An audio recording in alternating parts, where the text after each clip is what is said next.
Alors aujourd'hui, on va déterrer un véritable trésor littéraire du XVIIIe siècle. Un roman qui a, comment dire, littéralement secoué son époque avant de tomber un peu dans l'oubli. On parle bien sûr des Lettres d'une Péruvienne, ce qu'on pourrait appeler le best-seller oublié du siècle des Lumières. La question qu'on va se poser est assez dingue en fait. Comment est-ce qu'un roman écrit par une femme en plein milieu du XVIIIe siècle a pu devenir un immense best-seller, tout en étant une critique ultra radicale de la société de l'époque? C'est un peu de mystère qu'on va essayer de percer ensemble. Bon, pour vraiment comprendre ce livre, il faut d'abord s'intéresser à celle qui l'a écrit. Qui est donc cette fameuse Françoise de Graffigny? Et franchement, sa vie, c'est déjà un roman à elle toute seule. Imaginez un peu. Elle naît à Nancy, elle est mariée de force à un type super violent, mais elle ne se laisse pas faire, elle réussit à obtenir une séparation légale. Pour l'époque, c'est un truc de fou, un acte de courage incroyable. Et après ça, elle monte à Paris, elle devient indépendante financièrement et intellectuellement en ouvrant son propre salon littéraire. Et pas n'importe quel salon, hein. Tout le gratin de l'époque, il passe de Rousseau à Diderot. C'est vraiment ce parcours, cette quête d'autonomie qui va infuser tout son roman et son personnage principal. Et quand les livres sortent, c'est un carton. Mais un carton monumental. Plus de 40 éditions en 50 ans, vous vous rendez compte? Traduit en 5 langues, c'est un véritable phénomène, un des plus gros succès littéraires de tout le siècle. Tout le monde lisait ça. Allez, rentrons maintenant dans le vif du sujet, le roman lui-même.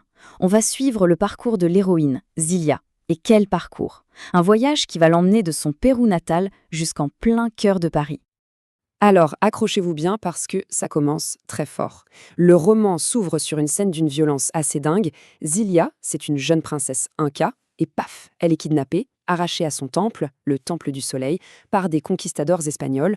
On la sépare de son fiancé, Asa, on la jette sur un bateau qui, pas de chance, se fait attaquer par un navire français. C'est là qu'elle est sauvée, si on peut dire, par un jeune officier, d'Éterville, qui l'emmène avec lui en France. Bref, c'est le début d'un déracinement complet. Et ce qui rend ce livre vraiment spécial, c'est sa forme. C'est ce qu'on appelle un roman épistolaire. En gros, toute l'histoire est racontée à travers les lettres que Zilia écrit. On n'a que son point de vue, sa voix à elle. C'est un choix super audacieux pour l'époque et ça nous plonge directement dans sa tête. On vit ses doutes, ses découvertes. Ça crée une intimité, un effet de réel absolument bluffant. Mais alors, une question. Au début, comment elle fait pour écrire, elle qui ne connaît pas l'alphabet français? Eh bien, elle n'utilise pas de plume et de papier. Elle utilise des quipos. C'est un système de cordelettes avec des nœuds que les Incas utilisaient pour compter et raconter. C'est un détail génial parce que ça montre comment elle s'accroche à sa culture, à ses racines, même si elle est complètement perdue dans ce nouveau monde. Et tout ça, ça nous amène au cœur du projet du livre, ce qu'on appelle le regard extérieur. Zilia, elle est doublement autre. C'est une femme et c'est une étrangère. Son point de vue est donc complètement décentré. Ce n'est pas une touriste qui visite Paris, non. C'est une captive qui découvre un monde qui n'est pas le sien. Et avec son regard, à la fois innocent et terriblement lucide, elle va tout simplement démonter les absurdités et les contradictions de la société française.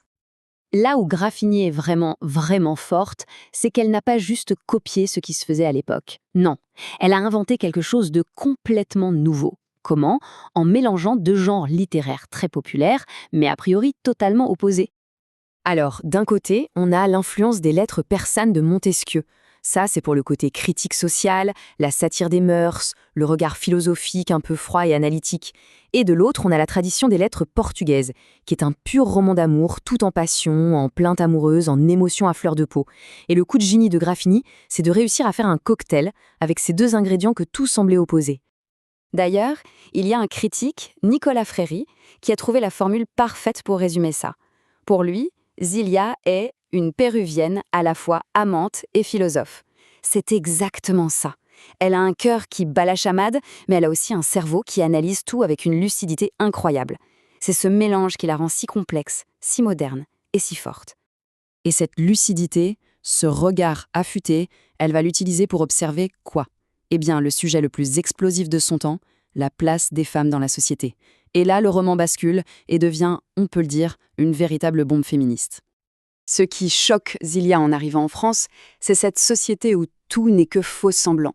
Derrière les belles apparences, elle ne voit que, et je cite, « le superflu, le corrompu ». Pour elle, la politesse parisienne n'est qu'un masque qui cache le manque de sincérité. C'est une attaque en règle contre l'hypocrisie et la superficialité du monde des salons. Et son analyse sur la place des femmes est glaçante. Écoutez bien ça. Elle nous participe au tout de ce petit univers que par la représentation.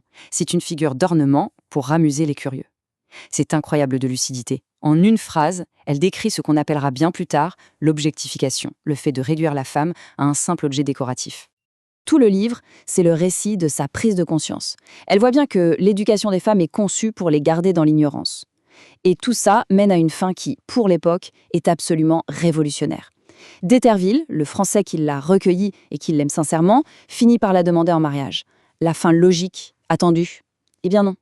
Elle refuse, elle choisit de rester seule. Elle choisit l'indépendance, intellectuelle, financière, personnelle. C'est un geste d'une audace folle pour une femme en 1747. Mais attention, le roman ne se termine pas juste sur un non. Ce refus, c'est le début d'autre chose. C'est l'ouverture vers une véritable philosophie du bonheur, une conclusion hyper positive et profonde. Parce qu'entre-temps, il s'est passé autre chose. Zilia apprend que son grand amour, Asa, celui pour qui elle vivait, l'a finalement trahi et a épousé une autre femme. Dans n'importe quel autre roman de l'époque, ça se terminerait en drame, en suicide, en larmes. Mais là, pas du tout. Zilia ne s'effondre pas. Mieux que ça, elle se réinvente. Passé le choc de la trahison, elle fait une sorte de découverte existentielle. Une découverte qu'elle résume en 3 mots, 3 verbes que l'autrice met en italique pour bien insister. Je suis, je vis, j'existe. Voilà ce qu'elle appelle le plaisir d'être. C'est quoi? C'est l'idée d'un bonheur qui ne dépend de personne d'autre. Pas d'un mari, pas d'un amant, pas d'un statut social. Un bonheur qui vient juste de soi, de la conscience pure et simple d'exister. C'est une philosophie de l'autonomie affective et intellectuelle, et c'est d'une modernité absolument renversante. Quand on y pense, Zilia a tout perdu. Son pays, son amour, sa place dans la société. Et c'est paradoxalement dans cette dépossession totale qu'elle trouve la liberté la plus fondamentale. Ce qui nous laisse avec une dernière question, une question un peu vertigineuse.